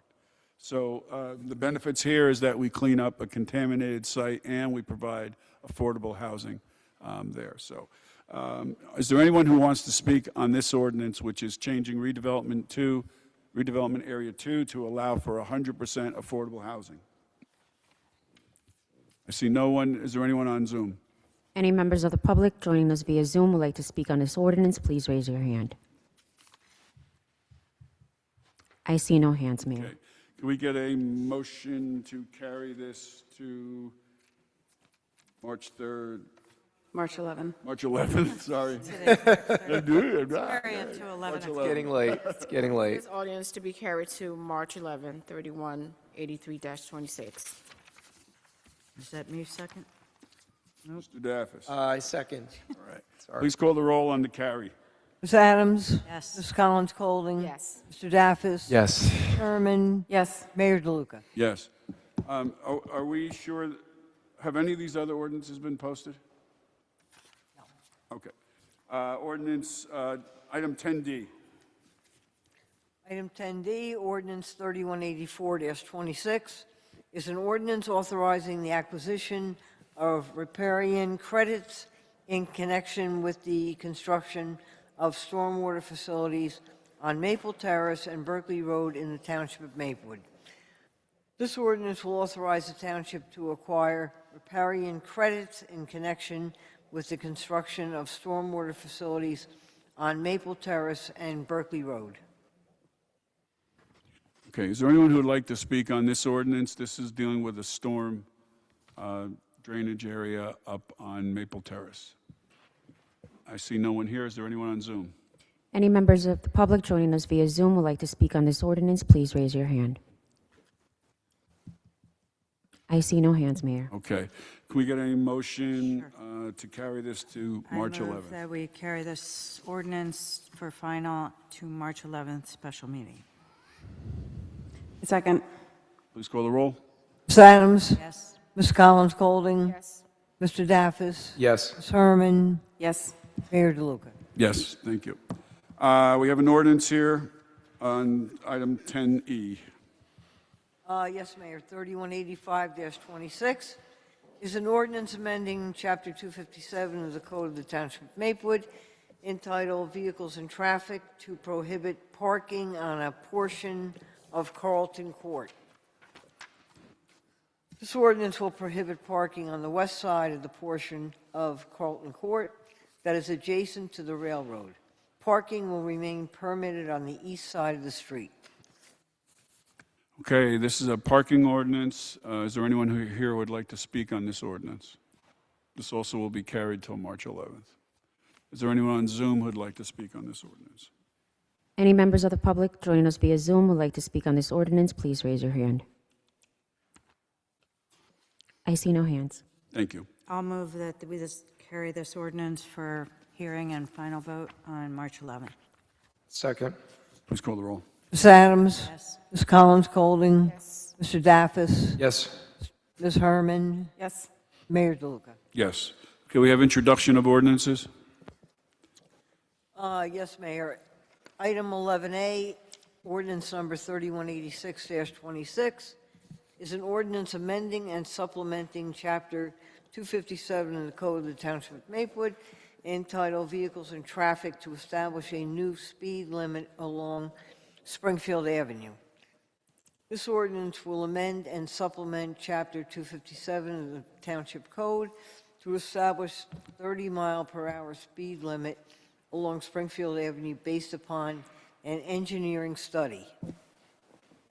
I move the passage of this ordinance on first reading, its publication according to law in the Maplewood South Orange News Record, and a hearing to be held on March 17th. Thanks. Second. Any discussion? Please call the roll. Ms. Adams? Yes. Ms. Collins Golding? Yes. Mr. Daffis? Yes. Ms. Herman? Yes. Mayor DeLuca? Yes. Mayor DeLuca, just a quick correction.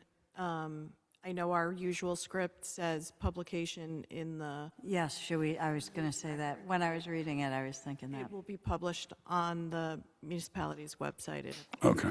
The new amendments. Okay. So we have to update the language. Okay. It's been moved and seconded. It'll be published on the township's website. I think we voted already. Did we vote? Yeah, we did vote. Okay. Yes. We have a second ordinance on introduction? Yes, Mayor. Ordinance number 3187-26 is an ordinance amending and supplementing Chapter 187 of the Code of the Township of Maplewood entitled Outdoor Dining to revise the permitted operating season for streeteries. This ordinance will amend and supplement Article 3 of Chapter 187 of the Township Code to revise the permitted seasonal operating period for streeteries from April 15th through November 15th to May 1st through October 15th. Mr. Daffis? I move the passage of this ordinance on first reading, its publication according to law on the Maplewood website, and a hearing to be held on March 17th. Second. Wasn't me, but nobody was second. It's been moved and seconded. I think. Ms. Adams? Yes. Ms. Collins Golding? Yes. Mr. Daffis? Yes. Ms. Herman? Yes. Mayor DeLuca? Yes, that's why we put the initials there. Okay, Mr. Weary. Trying to move it along. Thank you, Mayor. Just two items tonight. So on the agenda are two resolutions regarding the inclusive playground that we are building at Maple Crest Park. I just want to highlight that this has been it's been a long process, an involved process, and it has included a lot of departments and committees. We worked with community services, engineering, and administration. We worked with committees of the Township Committee, the Engineering Subcommittee, and the Health and Community Services Subcommittee. We also worked with All Access and the Rec Advisory Committee. So we've had a lot of public meetings. We've had a lot of opportunity for input. This includes part of the funding on this is a grant from the DEP. So this has been a long and thoughtful process, and we are excited about being at a point where we are awarding a contract. The contract, there are two contracts tonight, one for the actual installation of the equipment and the other one for the construction administration and inspection. So over the next few weeks, we will get those contracts signed. We will start to get dates from the contractor on when they will mobilize, when they will construct, and we'll share that information with the Township Committee. The second item, there was a placeholder on the agenda, resolution number 99-26. That was to appoint a full-time program supervisor in the Department of Community Services. We were waiting until this person formally accepted the position, which we received this afternoon. So I'd like to read to the Township Committee that full resolution so you are aware before you vote on this on consent. This is resolution number 99-26, appointing Emily Blake as full-time program supervisor in the Department of Community Services. Whereas there exists a need to fill the position of program supervisor for the Township of Maplewood in the Department of Community Services, and whereas resumes have been solicited to fill the position of program supervisor for the Department of Community Services, and whereas through the course of the hiring process, Emily Blake has demonstrated all the qualifications to serve as program supervisor in the Department of Community Services to the Township of Maplewood, and whereas it is the recommendation of administration to employ Emily Blake as a full-time program supervisor at an annual salary of $49,000 prorated for the lesser service effective April 6th, 2026. Now therefore be it resolved by the Township Committee of the Township of Maplewood, County of Essex, State of New Jersey, that effective March 3rd, 2026, Emily Blake is hereby appointed as full-time program supervisor in the Department of Community Services for the Township of Maplewood with a hire date effective April 6, 2026. So that's on the consent agenda, correct? It is, Mayor. And that is my report. You have a request that we change the bylaws I was going to bring that back at the next committee, if that's okay. Okay, fine. Okay. Ms. Credidio. Thank you, Mayor. Brief report. As we've discussed a couple of times this evening, but just for clarity, the amendments to the the Open Public Meetings Act took effect on March 1, which mean that going forward, our notices will be posted on the township's website. On the homepage, there's a large red button that says Public Notices. When you click on that page, you'll see there's a link for each year. And then, the entirety of the notice appears in that place. There may be, you'll notice, I think there were a couple of things that were previously submitted to the newspapers before the items took effect on March 1, but going forward, it will be, website publication will be the only thing that is required. And we'll update our little script cards. Thank you. Thank you. Ms. Fritzen? Yes, Mayor, just thank you, Ms. Credidio, for taking care of that. The only other thing I would add to that is for RFQs for a higher circulation. We did last week send, in addition to newspaper, in addition to the township website. Coming up, another election. We have an election again on April 16th. The mail-in ballots have begun to be sent out by the county for the special election, and the last day to register for that election is March 26th, and we will remain open until 9 p.m. on that date as well, like we always do for late registration. Thank you. Okay, thank you. Reports from elected officials. Committeewoman Adams. Yes, thank you. I'm going to go really fast and just basically first, again, thanks to all the former and current elected women who came tonight. I hope that tradition continues forever. Also, we have Unsung Sheroes award cocktail party. It will be at Orange Lawn Tennis Club on Wednesday, March 18th at 6:30 p.m. You can go to somawomen.org and click on the link and you can register, or RSVP, I should say. There's also other events there. There's a lot from the library that are being populated on the site, and also some recreation ones that our Department of Community Services wanted to share. Wants to invite the public to come out and celebrate for Women's History Month, our 5th grade girls playoff game on Thursday, March 5th at 6:15, which would be much more fun than this meeting tonight at Maplewood Middle School. Wear black, cheer loudly, support them against Chatham in their final playoff game. Then also, through their hands, celebrating the work of senior women whose creativity reflects a lifetime of experience and resilience. Celebrate the art instructors and their students. An opening reception is March 22nd. It's a Sunday from 1 to 4 p.m. at the Maplewood Senior Center. And then lastly, for Department of Community Services, Sacred Rest and Resistance and Remembrance. Ease your soul, women, with women's meditation for women who work so hard and carry so much. That's Wednesday, March 25th from 7:30 to 8:30 p.m. on the 3rd floor at the Woodlands. So again, somawomen.org will have all that on there, and that's my report. Thank you. Committee Member Daffis.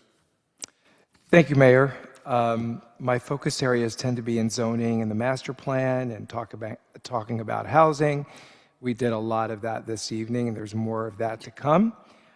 So this evening, I'm going to use my report to make an announcement. and we don't really have much of an audience left. So hopefully people will, hear about this in the coming days. So this evening, I am announcing that I will not be seeking re-election this election cycle. This is where you go, what? For a fourth term on this esteemed governing body, the Maplewood Township Committee. I will serve out the remainder of my current term through December 31st of this year, of course, and I look forward to continuing my public service in meaningful and impactful ways in new spaces and places. The truth is that this was not an easy decision.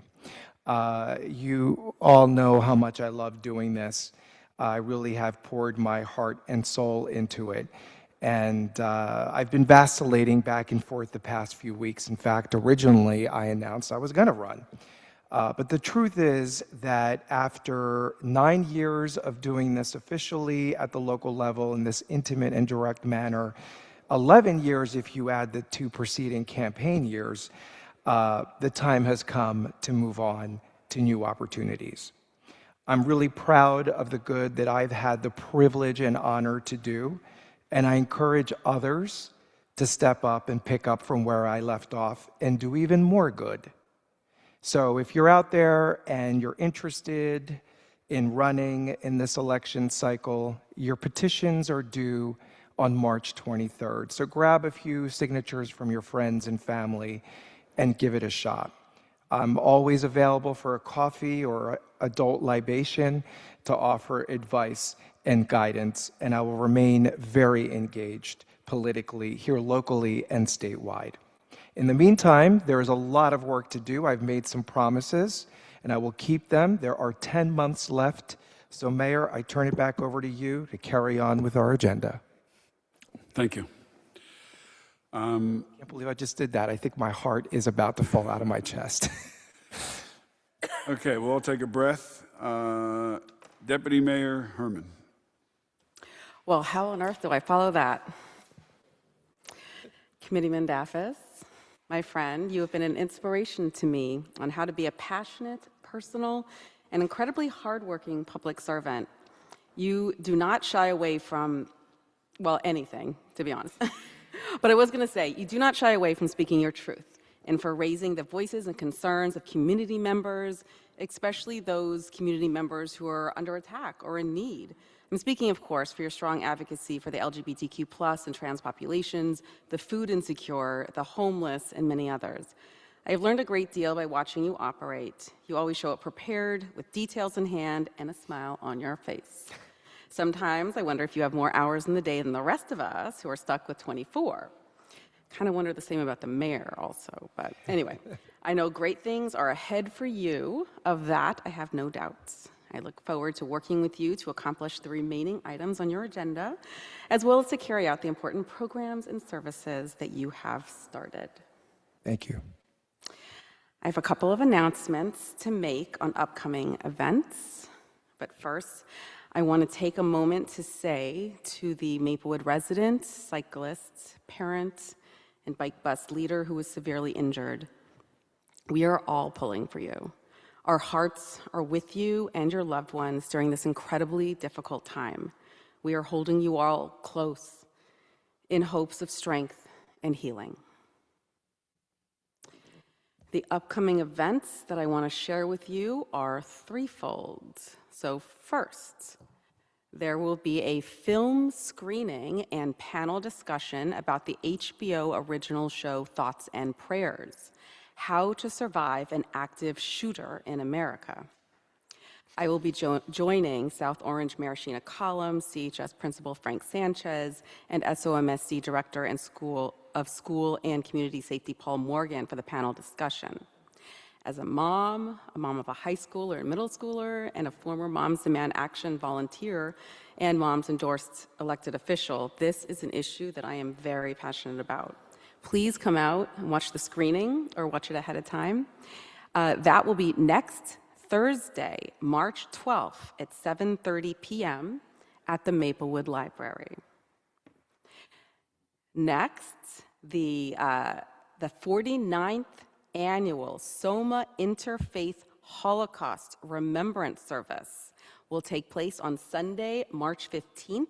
We will meet at the Indiana Street parking lot. That's where the community fridge is located, at 2 p.m. to march to St. Joe's, where the service will take place, and the service will be at 3 p.m. Please join us.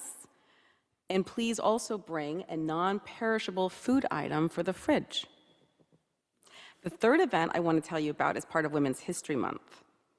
And it's also part of the Maplewood Library's Ideas Festival. I'm very excited that we will be welcoming my friend and former colleague from the Associated Press, Mary Claire Jelinek. She wrote the book Storm at the Capitol, an oral history of January 6th. I will lead a discussion with her, and books will be available to purchase from Words, and you can have them signed.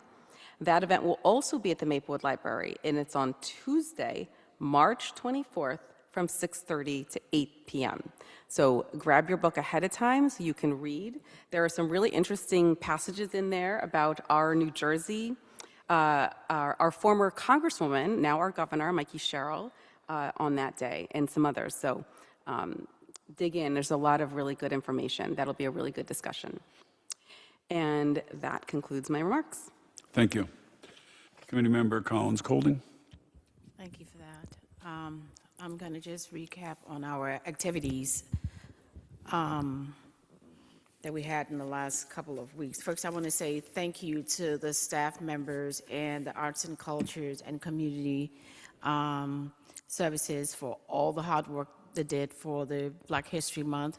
We had a lot of activities. I think we had over 20, and it was amazing. We were back to back with tons of activities from Friday, Saturday, all day Sunday. I just want to say thank you. We did an extraordinary job, and we never think about the people who work behind the scenes so hard. Just want to thank the staff for all the hard work and everything they did to put this together. So thank you again. Sinners film screening at the Woodland. We had about 300 attendees. I just want to let you guys know it was well attended. Artist Ani Strother, he had about 60 people, so that was great. We have finished our survey, and that's done already, and they will be submitting the survey for the space utilization and also request for proposal for the Maplewood Arts and Culture. And we'll get that report, and we'll be reporting to the public. And we have Just Like a Girl art exhibition at the Maplewood Arts and Culture on March 7th from 4 to 8. And that's going to be at 1978. We also have the Strollers present Pride and Prejudice, a stage reading, on Monday, March 16 at 7 p.m. We also have some fun activities. The MAPSO Spring Basketball Tryouts, which will be at the Maplewood Middle School for boys, March 16th. And we have it for the girls, March 17th. And we have our Maplewood Spring Egg Hunt, and that will be March 21st at the Memorial Park North, 580 Valley Street, right here in Maplewood at 12 p.m. So those are the few announcements that I have. But I also want to say, Dan, you really shocked us. I'm truly saddened by this. I joined the Maplewood Township Committee in January, so I've just been here for, I would like to say a couple of weeks, but it seems like years. I've aged gracefully. But I have to say to you, Dane, you bring a lot of energy to this team. Your willingness to work on every issue that touches the heart is really, it touches my heart because you work on your strong voice for equality, affordable housing, immigration rights, LGBTQ community. I mean, it's just a lot of things that you bring to the table, and I'm going to truly miss that. Sometimes the work we do here, people don't see what we do behind closed doors, and I think the people in Maplewood need to recognize we're only 5 people serving this community, and that's a lot of hard work that goes into the decisions we make every day, the things that we do behind the scenes, our families that we don't even see half the time. And these 4 people that I've worked with in the last couple of, I would like to say 2 months, it's a lot of work. And you put your heart and your soul into what you do. You think about the residents before you make decisions. You don't put yourself forward. You think about every single person That is in this community before we make any decisions. So I just want to say to the Maplewoodians, have some grace when it comes to your community members, because we do work very hard, and we're fighting for you every step of the way, fighting for every single resident here in Maplewood. And I would say thank you, Dane. Thank you for your heart. Thank you for serving. Thank you for being a friend and a mentor and encouraging me every step of the way. Thank you for all that you've done for Maplewood. I have seen your work. Thank you, Jane. I appreciate that. Okay, thank you. I have a few items. Mr. Weary, I'm getting some messages that our pothole reporting procedure is not working on the website. Yikes. Plus, we're getting a lot of reports on potholes. So if you can get the DPW out there, maybe a couple of crews to get on that. The other concern I've heard from people is about the U.S. mail service, Yeah. or lack of. And I think we know there are days when you get no mail. Yep. And there was an instance when somebody recently called the Maplewood office, no answer. Called the Union office, no answer. It's never clear what's going on. What I'd like to do, if everyone's okay with this, I'm going to reach out to Senator Booker's office and see if we can get somebody at the regional manager level and just get a meeting up and just find out what's going on. He's running for re-election. Yeah, maybe he'll pay attention. His mail's got to go out. There you go. For the campaign. So, I'll do that and I'll report back and we'll see what we can do, because this is not acceptable. This is not about, years ago they consolidated the delivery out of Union. It's not about that. It's just about bad service. And then I know you've intervened on the door handle it's just ridiculous that they cannot replace a door handle on the post office door. Yeah, it's ridiculous. It is ridiculous that they have to put a block there. Wow. And I know they're a tenant there, but anyway. So these are matters that we'll be discussing with the regional manager. I did want to report that Mr. Weary and I met with the Union Mayor, Deputy Mayor, and Township Administrator there. Two things I want to share. One, they are receptive to our using some of their fields when we close DeHart. Oh, great. So let's see what happens. Mr. Weir is going to follow up with them, but it really they did sort of express in the global that they would try to work with us. Second thing is that when we do Prospect, the repaving of Prospect, bike lanes and all that, they would like to coordinate the section between Revere and Concord, which is their section on Prospect. So that's something that we want to make sure our engineer is talking with their engineer, so that becomes a continuous, so that the bike lane doesn't, we have nothing for a half a block or so block, and so that. And then the third thing I have is the library received the 2026 Green Good Design Award. Was one of the awardees by the European Center for Architectural Design and the Chicago Museum of Architecture. So congratulations for the work of the library and our architect, Sage and Coombe. And the second thing with the library is we started a strategic planning process. We're kicking that off. I know some of you have gotten information about that. There's been some social media posts. I just want to caution you, the last time we did a strategic plan process, we spent $24 million. So, maybe we should put a couple hands around this one and let it go. So, and that's all I have. We can move to the discussion items. I have the first two, and these are quite simple. The Historic Preservation Commission would like us to give them the go-ahead to apply for state funding up to $50,000 for the digitalization of our historic building department records that we have here in the building. These are used when we do evaluations of demolition and also designations. As a certified local government, we're entitled to get money every year, and this is what they would like to do with this. Secondly, we found that the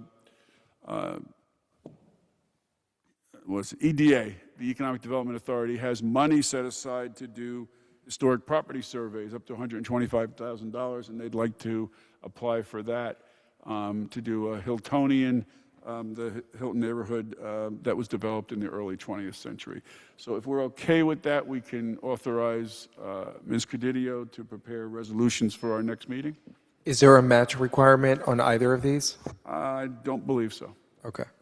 I think on the Hiltonian, I'm not actually sure, but I don't think so. I don't think so. Okay. Okay, is everybody good with that? Yep. Okay, and the second thing is Duran Hedden would like they want to go for a grant request. We own the building, so they're coming to us. They want to prepare an application to put the building on the national and state registers of historic places. There is a match for this, which they would come up with.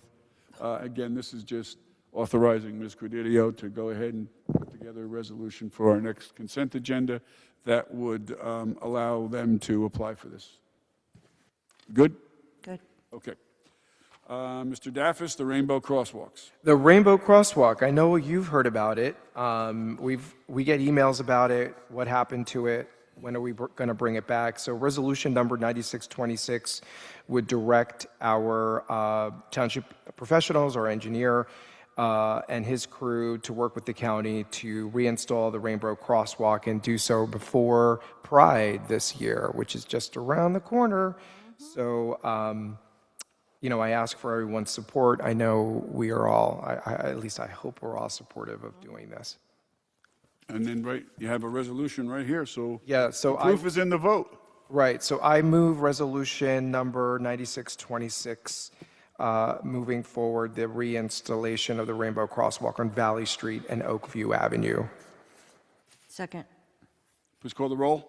Ms. Adams? Yes. Ms. Collins Golding? Yes. Mr. Daffis? Yes. Ms. Herman? Yes, bring back the rainbow. Mayor DeLuca? Yes, thank you. Okay, we have pool fees. Deputy Mayor Herman. Thank you. Believe it or not, swim season, pool season is around the corner. It can't get here fast enough. Okay, so the Maplewood Health and Community Services Committee met on Monday, March 2nd, and pool fees were among the topics discussed. The committee is recommending that the full Township Committee adopt the following rates for the summer of 2026. We are hoping to get this passed in time to open early bird early in April. So I'm going to run through the calculations real quickly. You should have gotten some background on this earlier. So basically what we're doing is, so last year was the first year that we brought back the early bird pool fees. We are, the pool committee is recommending that we continue with the early bird. And what we're recommending is that last year's early bird rates become this year's general rates. And then we'll take last year's general rates and we will decrease them by 10% to create this year's early bird rates.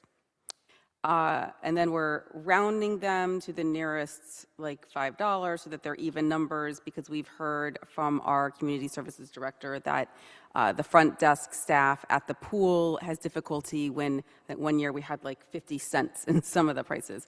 And that was really difficult for them. So we're trying to make it easier on the staff to handle cash payments at the pool. The bottom line, this is the headline, guys, everyone would see a decrease in pool rates in the $10 to $20 range. So that is continuing our effort to reduce the pool fees. I'm really excited about that. And also, this is an interesting historical fact, our 2026 early bird rates are almost identical to the early bird rates in 2012. So that's, I don't know how many towns are taking their pool rates back to 2012, but that is pretty amazing. I'm really proud of our town. So I want to just point out one of the items for the proposed rates, the 10% decrease would take it from, for the individual pool users, 250 down to 220. And the pool committee is recommending a further decrease to bring that down to 200. And that rate brings it a little more in line with the other rates proportionally, and that, and we had several people speak at the Township Committee last year, and they spoke about the individual rates being higher than some of the others, and so this is in to address some of those concerns, and hopefully, you know, make that a little more fair for them. Okay, keep going. So our August only and pool pal rates would remain the same. Our non-resident rates would also be remaining the same, but I want to note that we would be adding in a senior non-resident rate, and we would also be adding in August only non-resident rates. I believe a few of these were sold last year, but they weren't in our ordinance, so we want to make sure we have them in our ordinance. Guest passes would stay the same. Now, I do want to point out, so right now guest passes are $25 per adult and $15 per child. I do want to point out the pool committee had recommended lowering child guest passes to $10 and offering Maplewood residents adult guest passes at $20 while charging non-resident adult guests $25. Considering that the overall guest pass revenue fell last year and that checking IDs would put additional stress on the front desk staff, the Health and Community Services Committee is recommending that we keep the guest pass rates unchanged. For special pool activities, the following rate increases were recommended by the pool committee and agreed upon by the Health and Community Services Committee. The swim team would increase from $150 last year to $175. This is exactly what South Orange charges, so we're just trying to keep in line with that. The youth swim lessons would increase slightly from $80 to $90, and that's for a 2-week session. About 8 days in that 2-week session. It's a bargain. It really is. So this mirrors our, you know, this is an important thing to have swim lessons available to our community members. School pool parties would increase from $7.50 per child to $10 per child. And again, this is what South Orange charges. Considering we both share a school district, we want to make sure that all schools are being treated equitably. That is, so I know I threw a lot of numbers at you, but I want to see if anyone has any specific questions. Anybody have questions? Nope. I think everybody's good. All right. So we will get. I have some ordinances that we have from Community Services, and we will get that drawn up for next meeting. March 17th introduction or 4/7 together with the other budget items? What? Okay. March 17th introduction. Yeah, we have to get it moving, right? We want to have them done in time to announce for the early bird. But are we selling anything now? No, this is just a discussion. No, I understand that, but we don't run into a problem that it's going to be adopted. Okay. No, we will be on this schedule with introduction at the next meeting, adoption at the following meeting will be a week earlier announcement than we were last year. Okay. Yeah. Great. Thank you. Okay. Next up, World Cup. I sent out the notes from our last planning group meeting. I just want to highlight a couple things. It starts off on January 11th. There's some, Mexico is playing South Africa in the afternoon. We're going to make it a Mexico Day in Maplewood. Just encourage people to eat Mexican that day, support our local restaurants, things like that. The first USA game is on Friday, June 12th, and it'll be, cheer on the USA. And that's a 9 o'clock game, so that's an adult game, and we'll be encouraging people to go to some of our viewing that'll be held at some of the bars around town. All this is really generated to build local economy. Yep. This is not about creating stuff in the park. It's about creating things in our business districts and funneling people to our businesses. So on the Friday, the 19th is another USA game. That's also the same day as June 10th, so we're going to have to, that'll be a little bit of competition, and we'll work that out. The big day is June 25th. That's the Maplewood Celebrates World Cup Day. We're talking about a library program, a family movie in the park, Air Bud World Pup, and then we're going to roll the screen from, literally on a trailer, roll the screen from the park to Maplewood Avenue. We will have a major watch party. Very cool. Festival. and we're going to be working. One thing I just want to run by, two things I want to run by. This is the first one. We now have in our code that it's unlawful for any person to drink on a public sidewalk or street. So we want to, I'm going to, with our approval here, work with our attorney to figure out a way that we can suspend that for that evening.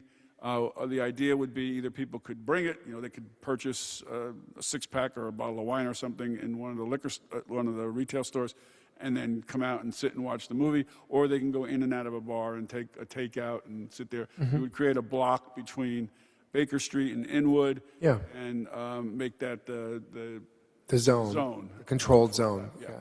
So that's one thing. So we'll be bringing that back to you. The second thing is that the governor has canceled the very expensive Fan Fest that was to occur at Jersey City, and instead has given the money to the Economic Development Authority, I think $5 million, to fund local activities. So I also want to get agreement here that we could pursue a grant. Absolutely. So those are the two things. Yes. And if we're good, then I'm good, and we'll move on. Exciting. Okay. Next up is the consent agenda. Mayor, I'll move the consent agenda. Second. Please call the roll. Ms. Adams? Yes. Ms. Collins Colding? Yes. Mr. Daffis? Yes. Ms. Herman? Yes. Mayor DeLuca? Yes, thank you. Mr. Mayor DeLuca, with your permission, Ms. Collins Colding, I believe that you had intended to abstain on one of the items on consent with respect to the 2024 audit. 9226. Yes. Which one? 9226. Number 16K. I'm going to abstain from that. So, Ms. Collins Colding, is it your intention that the clerk record your vote on consent as yes to all other items and an abstain as to that item? Yes. Thank you. Thank you. Okay.